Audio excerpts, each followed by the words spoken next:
A paz do Senhor, eu sou o professor Humberto Bahia A paz do Senhor, eu sou a professora Risa Bahia. e nós iremos estudar a primeira apostila da Escola Atos 2020, que tem por tema As Armaduras de Deus para nós. O versículo-chave: Por isso, peguem agora a armadura que Deus lhes dá. Assim, quando chegar o dia de enfrentarem as forças do mal, vocês poderão resistir aos ataques do inimigo. E depois de lutarem até o fim, vocês continuarão firmes sem recuar. Efésios capítulo 6, versículo 13. Paulo escreveu a carta aos Efésios para fortalecer a fé dos crentes, para mostrar e explicar a natureza da igreja e o propósito da igreja. Ele escreveu essa carta por volta do ano 60. E além de Paulo, um personagem bastante importante nessa carta é um irmão chamado Tíquico. Sejam bondosos uns para com os outros, compassivos, perdoando-se mutuamente, tal como Deus os perdoou, por vocês pertencerem a Cristo. Efésios capítulo 4, versículo 32. No nosso dia a dia, é quase que inevitável que os conflitos apareçam. Mas qual a chave para nós obtermos bons relacionamentos e boas interações? É sermos bondosos, compassivos. Assim como Cristo também nos perdoou, nós devemos constantemente perdoar os nossos irmãos que nos arrodeiam. Para começar, nós iremos estudar as peças da armadura de Deus. As peças são: primeiro, cinturão da verdade; segundo, couraça da justiça; terceiro, sapatos da prontidão; quarto, escudo da fé; quinto, capacete da salvação; e sexto, espada do Espírito. Paulo, ele escreveu essa carta da prisão domiciliar em Roma. Ele estava protegido pela guarda pretoriana e ele convivia constantemente com os soldados que faziam a sua proteção e a sua guarda. A guarda pretoriana era o grupo de legionários experientes encarregados da proteção do pretório, parte central do acampamento de uma legião romana, onde ficavam instalados os oficiais. Com a tomada do poder por Otaviano, transformou-se na guarda pessoal do imperador. Avançando, nosso inimigo Satanás, ele luta usando mentiras. Aqui nós vemos um cinto romano. Nós vamos aprender a primeira peça, que é o cinto da verdade. E esta é uma das representações do cinto romano. Esse cinto servia para proteger.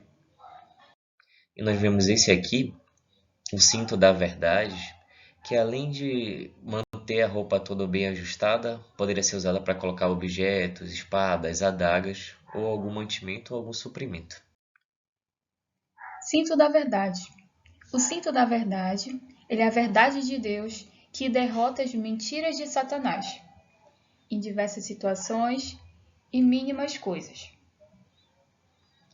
Tanto nas situações pequenas ou em coisas que nós pensamos que são simples, nós devemos sempre estar vestidos com o cinto da verdade.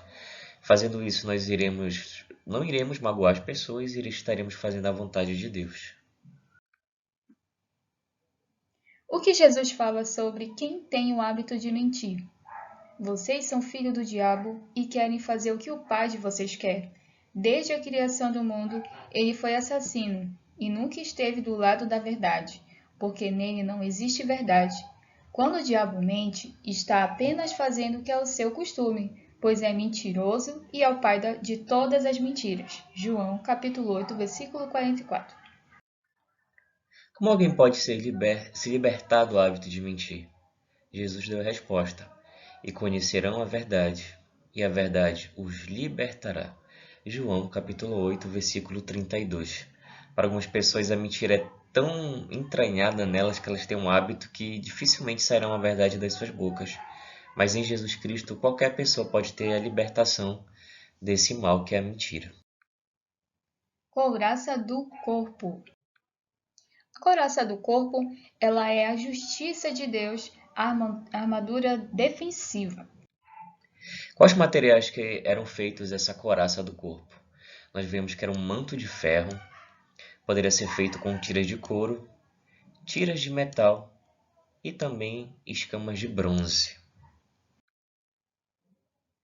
Ela protegia o pescoço, o peito, os ombros, o abdômen e as costas. Repetindo: pescoço, peito, ombros, abdômen e costas. Aprovação da coraça. Coração, os sentimentos e a dignidade. Esses três elementos, segundo a nossa apostila, é o que a aprovação da couraça de Deus sobre as nossas vidas ela protege. Protege o nosso coração, nossos sentimentos e a nossa dignidade. Sapatos, da prontidão para anunciar a boa notícia de paz. Os sapatos, numa linguagem figurada, representam agilidade e prontidão para evangelização e pregação do Evangelho da Paz. Repetindo, os sapatos, numa linguagem figurada, representam a agilidade, a prontidão, e aí para evangelização e pregação do Evangelho da Paz. O escudo da fé. Esse é outro tipo de escudo da fé, circular. O escudo da fé ele é o principal instrumento de defesa. Existem vários formatos, como vocês viram nos slides anteriores, e ele serve também como proteção nas infantarias e é o escudo também para arqueiros. Então nós vemos que existiam dois tipos básicos de escudos, um mais longo, que protegia os soldados de forma grupal, e um menor, redondo, que protegia os arqueiros contra as flechas dos inimigos. O escudo da fé nos protege contra as flechas inflamadas do diabo, que são os insultos, as tentações, calúnias, malícias, ira, inveja e toda sorte de desobediências. Mais uma vez, ele protege contra os insultos, tentações, calúnias, malícias, ira, inveja e toda a sorte de desobediências. Agora vamos estudar um pouco sobre o capacete da salvação. E aqui na imagem nós vemos uma representação de como eram os capacetes dos soldados romanos, a quem Paulo se inspirou para escrever sobre a armadura de Deus. Capacete da salvação. Ele era feito de metal. No Antigo Testamento, Deus usa em batalha. O Senhor vestiu a couraça da justiça e pôs na cabeça o capacete da salvação. A vingança lhe serviu de roupa, a sua ira foi a capa que usou. Isaías, capítulo 59, versículo 17. Então nós vemos que é bem significativo essa peça da armadura, que mesmo Deus é representado como usando o capacete da salvação em uma de suas batalhas. Agora nós vamos estudar sobre a espada do Espírito, que muitas pessoas podem pensar que a espada romana era uma rebuscada, mas de certa forma ela era um instrumento eficaz, bruto, mas extremamente afiado. A espada. A espada ela é uma arma de ataque, que é a palavra de Deus, a Bíblia, e numa linguagem figurada. Significa guerra, julgamento, autoridade e poder. Guerra, mais uma vez repetindo, guerra, julgamento, autoridade e poder. Guarda a tua palavra no meu coração para não pecar contra ti. Salmos 119, verso 11. Pois nós não estamos lutando contra seres humanos, mas contra as forças espirituais do mal que vivem nas alturas, isto é, os governos, as autoridades e os poderes que dominam completamente este mundo de escuridão. Efésios capítulo 6, versículo 12. As armas que usamos na nossa luta não são do mundo, são armas poderosas de Deus, capazes de destruir fortalezas, e assim destruímos ideias falsas. 2 Coríntios capítulo 10, versículo 4. Nós vemos que, complementando a armadura de Deus para nós, Paulo fez uma lista que é a oração e a súplica, unido com a armadura de Deus, irá nos proteger. E por que Paulo usou essa linguagem militar? Ele usou para nos alertar e sempre nos lembrar de que nós não estamos a passeio.